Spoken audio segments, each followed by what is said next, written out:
दिखाओ, इतनी दूर से नहीं हो गया।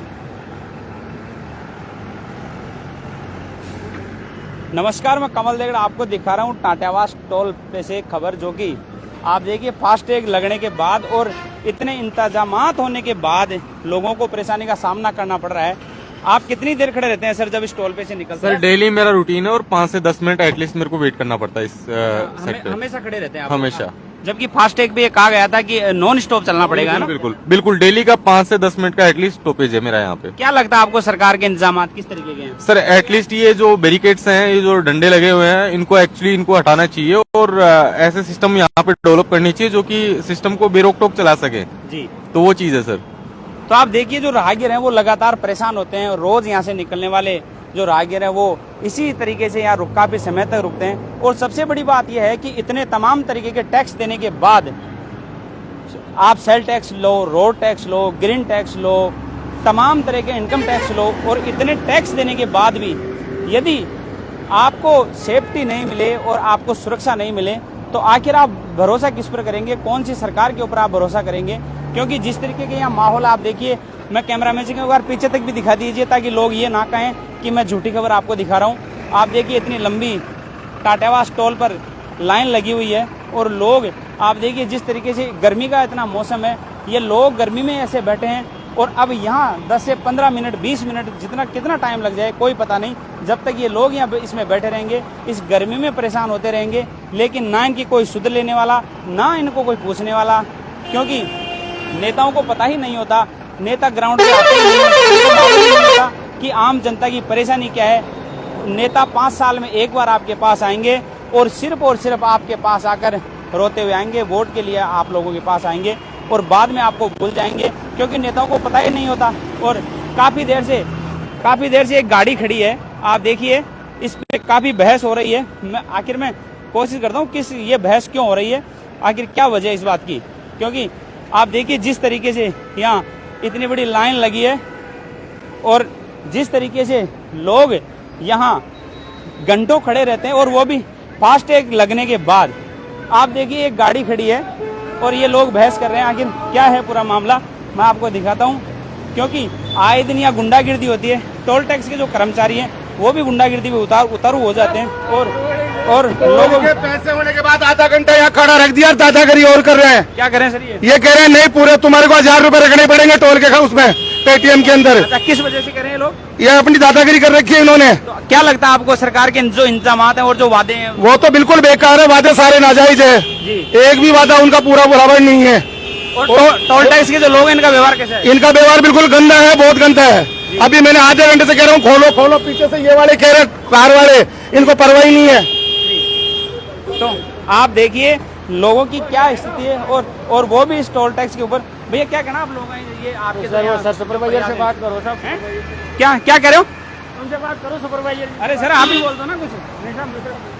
आप देखिए टोल के जो कर्मचारी वो बोलने के लिए तैयार ही नहीं है और लोगों को इतनी परेशानी का सामना करना पड़ता है कि लंबी लाइनें लगी होती है, जबकि सरकार ये दावा करती है और ये वादे करती है कि जब हम सत्ता में आएंगे आप हमें वोट दीजिए, और जब इनको वोट दे दिया जाता है तो इन लोगों का इस आम जनता की ओर ध्यान नहीं होना कहीं ना कहीं ये भी एक बड़ी परेशानी है। क्योंकि फास्टैग लगने के बाद भी लोग जब इतनी बड़ी लाइन में खड़े होते हैं तो वो कहीं ना कहीं देखने वाली बात है कि आखिर जो नितिन गडकरी के जो वादे थे वो गए कहाँ? सर आप टोल से हैं? मैं तो रोड। अच्छा, रोड की नहीं, आप किस लिए खड़े हुए हैं यहाँ पे? मैं तो खबर दिखा रहा हूँ टोल टैक्स की, जो ये इतनी लंबी लाइन लग रही है वो दिखा रहा हूँ। कुछ लाइन तो टोल टैक्स लगती है ना। हाँ तो मैं भी वही दिखा रहा हूँ सर। एकदम से ट्रैफिक मेरे खड़े होने से कोई परेशानी है क्या आप लोगों को? ट्रैफिक एकदम से आता है ना, आप पहले बताओ तो सही। एकदम से अभी एक्सीडेंट हो गया तो कौन जिम्मेदार होगा इस चीज मैं का? तो ऊपर खड़ा हूँ। नहीं, ऊपर से भी तो क्या ट्रैफिक तो कैसे भी आ सकता है ना। तो मैं तो अगर यहाँ एक्सीडेंट हो जाएगा वो तो मेरी सेल्फ आपको पहले बता के आना चाहिए ना, बिना सेफ्टी जैकेट कैसे आप लाइन में आके आपको करना है तो सब कुछ साइड में रह के आराम से करो ना। तो आराम से करो। तो अच्छा मैं आ भी नहीं सकता? आप लाइनों में नहीं आ सकते? नहीं, यहाँ ऊपर भी नहीं आ सकता। लाइन के बीच में नहीं आ सकते आप। अच्छा, ये वहाँ उधर कर सकता हूँ, उधर साइड में अपना और कुछ भी करो, उसमें कोई दिक्कत नहीं है। कर्मचारी कुछ लड़ रहे थे तो मैंने वही तो दिखाया ना भाई, वो किसी लड़ रहे थे तो समझा रहे थे यूजर को। एक गाड़ी खड़ी, यूजर को समझाना पड़ता है। ब्लैक लिस्ट गाड़ी, ब्लैक लिस्ट आ रही थी सर वो। हाँ तो मैंने आपके लिए कोई गलत थोड़ी बोल दिया है? गलत नहीं बोल रहे हो सर आप, हम नहीं बोल रहे। मैं तो कोशिश कर रहा हूँ, बहुत अच्छा बोल रहे हो। अवेयरनेस आए लोगों में की भी दिखा रहा हूँ। आपको लोगों में ये objection किस बात का है, मेरे को ऑब्जेक्शन इसलिए है कि ऑब्जेक्शन अभी कोई एक्सीडेंट हो जाए उसकी जिम्मेदारी कौन लेगा? अगर सर मेरी वजह से होगा तो जिम्मेदारी मैं ही लूंगा। ऐसे कैसे ले लोगे आप? तो मैं सीधा तो केस तो हमारे ऊपर बनेगा। मैं जब नहीं, नीचे ही नहीं जा रहा हूँ साइड में आके आराम से करो, हमें कोई दिक्कत नहीं है। आप सर, मैं तो जितना वीडियो दिखाना मैं तो आपकी खूबियां और कमियां दोनों ही दिखा रहा हूँ। आपको जितना वीडियो दिखाना आराम से दिखाओ, आप उधर आके आराम से खड़े होकर दिखाओ। आपका क्या नाम है सर? मेरा नाम दीपक है। दीपक जी। हाँ, तो देखिए हमारे साथ दीपक जी हैं और इनको शायद इस बात का ऑब्जेक्शन है कि ये लोग ये दिखाने नहीं देना चाहते, क्योंकि ये कह रहे हैं कि आप इस जगह नहीं आ सकते क्योंकि यहाँ एक्सीडेंट हो सकता है। और जब गुंडागिर्दी होती है, ये लोग जब कोई मीडिया कर्मी जब कवरेज पे आता है तो ये भरपूर भरसक प्रयास करते हैं गुंडागिर्दी का कि लोगों को डराया जाए, जबकि इतनी कमियां हैं, इतनी गलतियां हैं कि इतना टोल टैक्स देने के बावजूद आप पूरी रोड के ऊपर चले जाइए, इस रोड की ये स्थिति है, पूरी रोड टूटी पड़ी है। जगह जगह से ऐसे कट हैं जिनमें से लोग निकलते हैं, रोज एक्सीडेंट होते हैं।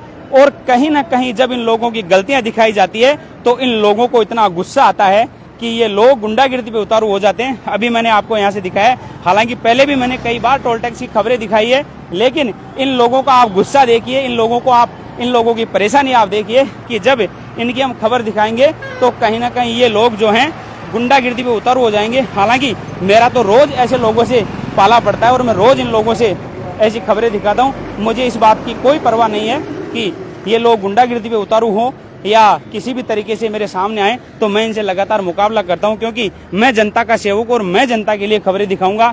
आप देखिए जिस तरीके से इतनी लंबी लाइन है, ये लोग कह रहे हैं कि आप हमें बता के आइए, हमें कह के आइए। यदि इन लोगों की हमें कवरेज करनी हो तो हम इन लोगों को बता के आए, कह के आए कि हम आपकी कवरेज करने आ रहे हैं, ताकि ये लोग अपनी गलतियां सुधार सके। तो आप देखिए किस तरीके का राजस्थान में माहौल है कि लोग यदि कोई अपनी मुखर होकर आवाज उठाना चाहे तो ये लोग आवाज नहीं उठाने देना चाहते, क्योंकि जिस तरीके से ये सब सरकार की कमियां हैं और सरकार की ये नाकामियां हैं कि सरकार किसी भी तरीके से इन लोगों को संरक्षण देती है। आपके सामने रोज माफिया और सरकार की मिलीभगत सामने आती है। जिस तरीके से हम आपको दिखाते हैं कि यदि सरकार के इनके ऊपर हाथ नहीं हो, सरकार इनको संरक्षण नहीं दे, तो इन लोगों की इतनी हिम्मत नहीं हो सकती कि ये लोग जो आम जनता की खबर है उसको दिखाने नहीं दें और गुंडागिर्दी पे उतर हो जाए। हालांकि हम तो रोज जनता के लिए खबरें दिखाते हैं, खबरें दिखाते रहेंगे, सच्चाई से रूबरू करवाते रहेंगे। उसके लिए हमें जान देनी पड़े, हमारे ऊपर मुकदमे दर्ज करवाने पड़े या हमारे हाथ पैर तोड़वाने पड़े। हमने आज पहले भी हमारे हाथ पैर तोड़वाए हैं, मुकदमे भी झेले हैं और आगे भी झेलेंगे। आगे भी यदि सामना करना पड़ेगा तो मौत से भी लड़ेंगे, लेकिन आम जनता की जो बात है उसको मुखर होकर दिखाएंगे। क्योंकि यदि इस ऐसे सिस्टम में और ऐसे समय में यदि कोई एम्बुलेंस आ जाए और यदि कोई व्यक्ति फंस जाए, तो आप सोचिए वो व्यक्ति किस तरीके से यहाँ से निकलेगा। क्योंकि यहाँ छोटा मोटा पत्रकार कोई हो, स्थानीय पत्रकार तो यहाँ कवरेज कर ही नहीं सकता, क्योंकि जिस तरीके का माहौल यहाँ होता है 10, 20, 50 लोग आ जाते हैं और उसको डराने की कोशिश करते हैं। लेकिन आपके सामने तो कमल देगड़ा खड़ा है जो कि हमेशा इन लोगों से लड़ता है और आपको खबर दिखाता है। आप लगातार मेरा सहयोग कीजिए, मेरे ऊपर आशीर्वाद रखिए और ज्यादा से ज्यादा इस खबर को फैलाइए, ताकि मैं ग्राउंड पर जाकर आप लोगों को हर खबर से रूबरू करवा सकूं। सहयोग कैमरा पर्सन के साथ कमल देगड़ा, जयपुर।